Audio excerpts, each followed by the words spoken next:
Assalamualaikum warahmatullahi wabarakatuh. Perkenalkan, nama saya Muhammad Fakih Kurniawan dari Fakultas Hukum. Dan pada video kali ini saya ingin bermaksud untuk menyelesaikan atau untuk membuat tugas saya, mengerjakan tugas saya bahasa Indonesia.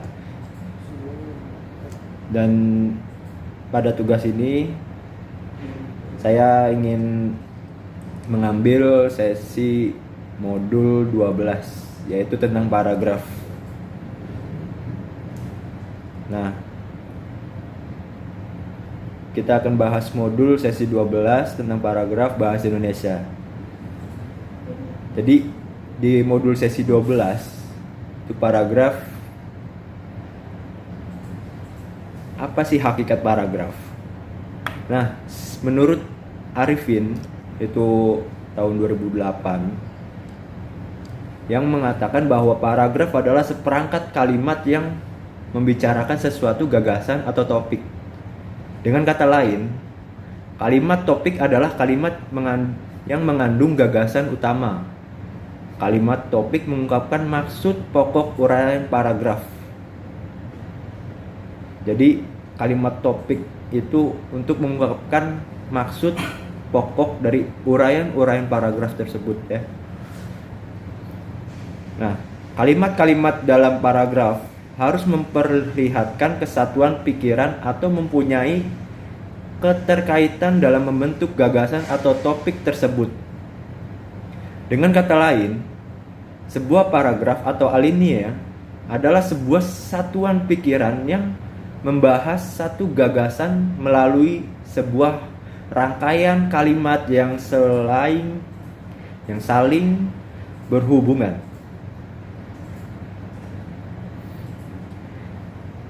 Aku grogi. Bentar. Nah, gagasan yang terdapat dalam paragraf diuraian pula oleh uraian-uraian tambahan untuk memperjelas gagasan utama. Jadi gagasan yang terdapat dalam paragraf itu diuraikan oleh uraian-uraian tambahan untuk memperjelas lagi gagasan utama. Kesimpulan tersebut mempertegas bahwa tulisan yang terdiri dari sekumpulan kalimat belum tentu paragraf. Tulisan tersebut dikategorikan sebuah paragraf jika sekumpulan kalimat tersebut terdiri atas satu kalimat topik dan beberapa kalimat penjelas. Tentu saja antar satu kalimat dengan kalimat yang lain harus berhubungan atau ada koheren atau padu.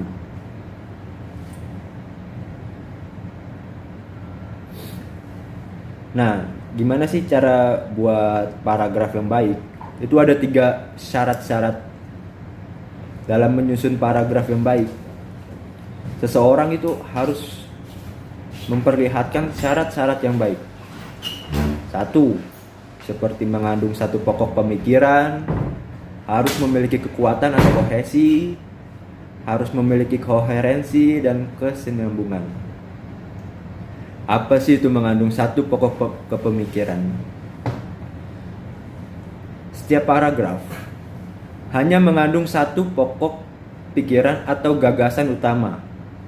Pikiran-pikiran lainnya dalam sebuah paragraf hanya melengkapi pokok pikiran utama tadi. Jadi setiap paragraf itu hanya mengandung satu pokok saja.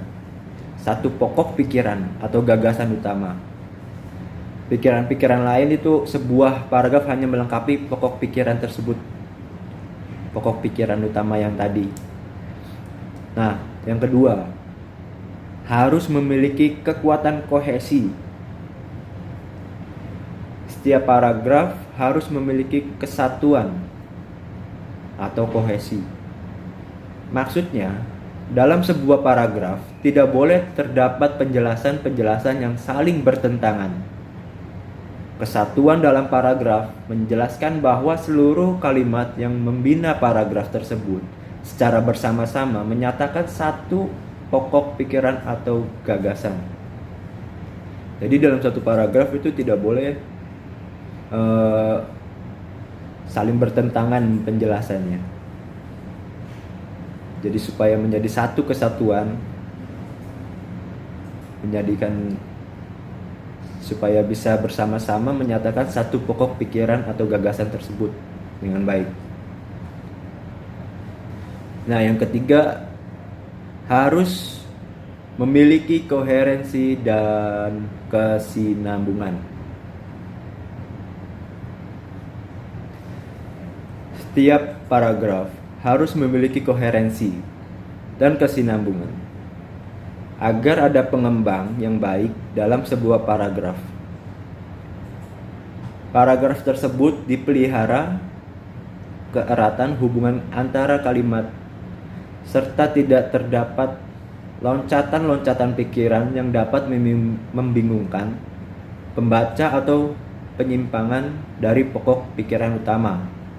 Dengan kata lain, kepaduan koherensi dapat diartikan sebagai keserasian hubungan timbal balik antar kalimat yang membentuk suatu paragraf. Jadi setiap paragraf itu harus memiliki koherensi atau kesinambungan agar pengembangannya baik dalam sebuah paragraf tersebut, dan paragraf tersebut harus memiliki atau dipelihara keeratan hubungan antara kalimat. Tidak dapat loncatan-loncatan yang membingungkan pembaca supaya isinya tidak menyimpang ya. Nah, di sini ada tadi disebutkan kohesi dan koherensi. Apa sih itu kohesi? Kohesi merupakan istilah yang digunakan dalam wacana yang membahas hubungan antara unsur dalam kalimat seperti paragraf, alinea, wacana. Nah, paragraf yang memenuhi syarat kohesi disebut dengan istilah kohesif, yang berarti utuh, perhatikan. Nah, ini ada contoh nih. Anak terpleset jatuh ke sungai. Nah, beberapa orang lewat di tempat itu mencoba menolongnya.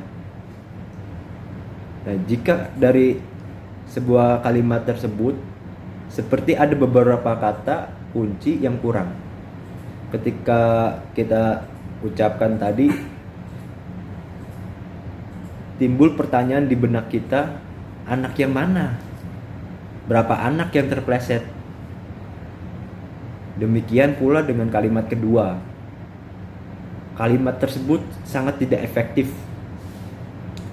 Orang lewat artinya orang berlalu. Namun pada kalimat tersebut dapat dinyatakan sebagai kalimat yang tidak kohesif. Oleh karena itu, kalimat tersebut perlu diperbaiki sebagai ini. Anak itu terpleset lalu jatuh ke sungai. Jadi kalimat tersebut harus diperbaiki dengan jelas. Seperti anak itu terpleset lalu jatuh ke sungai. Beberapa orang yang lewat pun di tempat langsung mencoba untuk menolongnya. Nah, selain kohesif, sebuah paragraf juga harus mempunyai koheren. Ini kepaduan antara bagian-bagian atau ide atau pikiran atau gagasan yang terkandung di dalamnya. Paragraf yang utuh belum tentu padu. Oleh sebab itu, selain kohesif, sebuah paragraf juga harus koheren. Dengan kata lain, koherensi adalah kepaduan hubungan maknawi antar bagian dalam wacana. Nah, dengan paragraf tersebut, kohesif juga koheren atau utuh dan padu. kohesifan ditandai oleh alat wacana berupa repetisi dengan pengulangan. Pengulangan tersebut tampak pada Puun dan Baduy.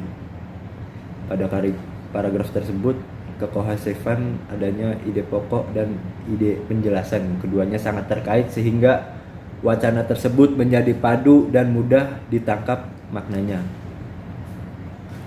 Oke, di slide selanjutnya itu ada struktur paragraf. Nah, struktur paragraf tersendiri itu ada 3.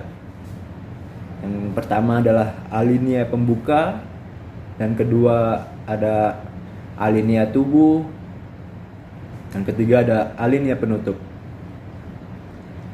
Nah, alinea pembuka itu juga ada 7 model. Yang pertama ada model 5W plus 1H. Dan kedua ada model kisahan. Ketiga ada model pertanyaan. Keempat ada model kutipan langsung. Dan kelima ada model deskriptif. Keenam model ucapan, dan yang ketujuh ada model menuding. Oke. Jadi alinea pembuka adalah alinea yang diletakkan pada awal tulisan setelah judul. Di dalam artikel ilmiah untuk jurnal, misalnya alinea pembuka berposisi sebagai alinea awal bagian pendahuluan setelah judul, abstrak, dan nama si penulis. Di dalam laporan penelitian, skripsi atau tesis, alinea pembuka berada di bagian awal tiap-tiap bab berdasarkan letaknya. Pada dasarnya, alinea pembuka ditujukan sebagai pengantar gagasan utama si penulis. Oleh karena itu, alinea pembuka harus mampu mengandung rasa penasaran. Jadi harus mampu mengandung rasa penasaran oleh si pembaca agar terus membaca. Ibarat sebuah toko, alinea pembuka adalah etalasenya.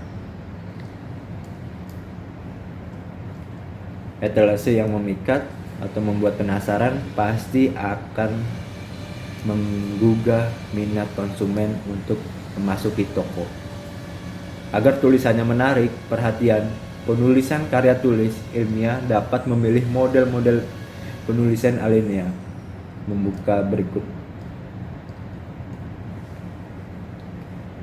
Nah, dalam model 5W 1 plus 1H, yaitu memilih salah satu unsur dalam 5W atau 1H, where, what, why, when, how.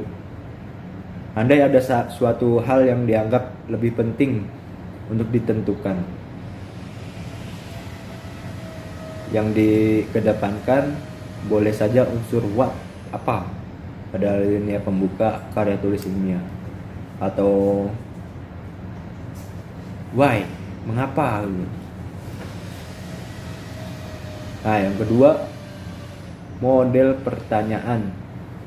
Menggunakan model pertanyaan, ini menyodorkan pertanyaan yang kreatif, menggelitik, dan merangsang rasa ingin tahu pembaca.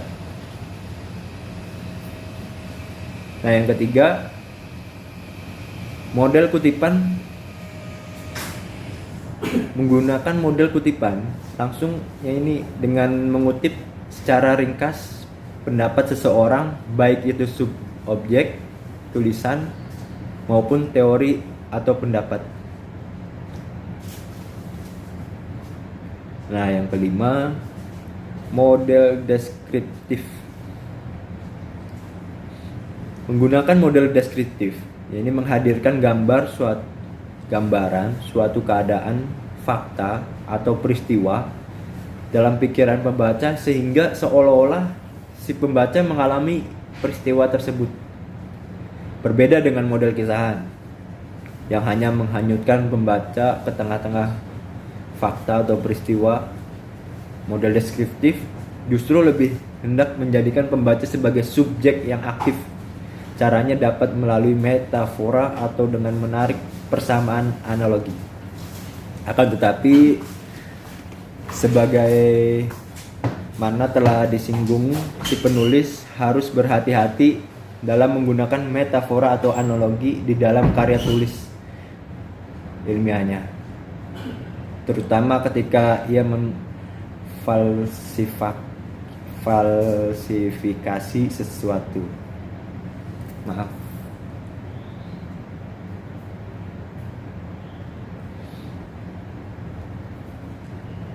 Ya, yang keenam, model ucapan. Menggunakan model ucapan kondang dengan mengutip ungkapan yang sudah dikenal secara umum. Yang ketujuh, menggunakan model menuding dengan mengupayakan adanya komunikasi langsung bernada akrab dengan pembaca. Jasku jelek.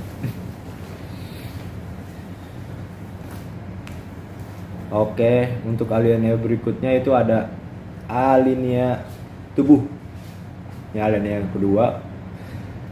Jadi setelah berhasil menyusun alinea pembuka, setelah si penulis berikut adalah menguraikan gagasan utama yang terdapat di dalam alinea pembuka.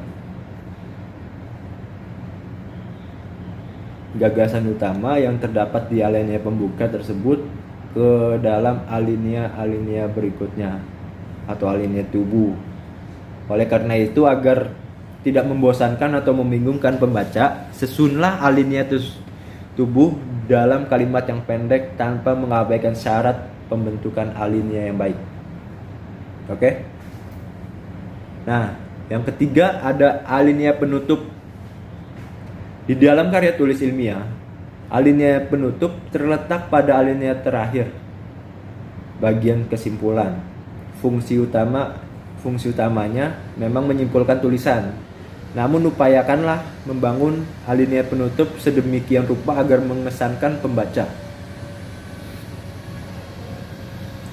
Misalnya jangan berpanjang lebar, dan perhatikan pula perbandingan yang proporsional antara alinea pembuka, alinea tubuh, dan alinea penutup. Patut pula dikemukakan simpulan pada dasarnya adalah laporan mengenai apa saja yang telah ditemukan si penulis melalui penelitiannya, dan bukan ringkasan mengenai isi karya tulis ilmiah si penulis. Kiat penutup alinea dapat dilakukan melalui langkah berikut ini.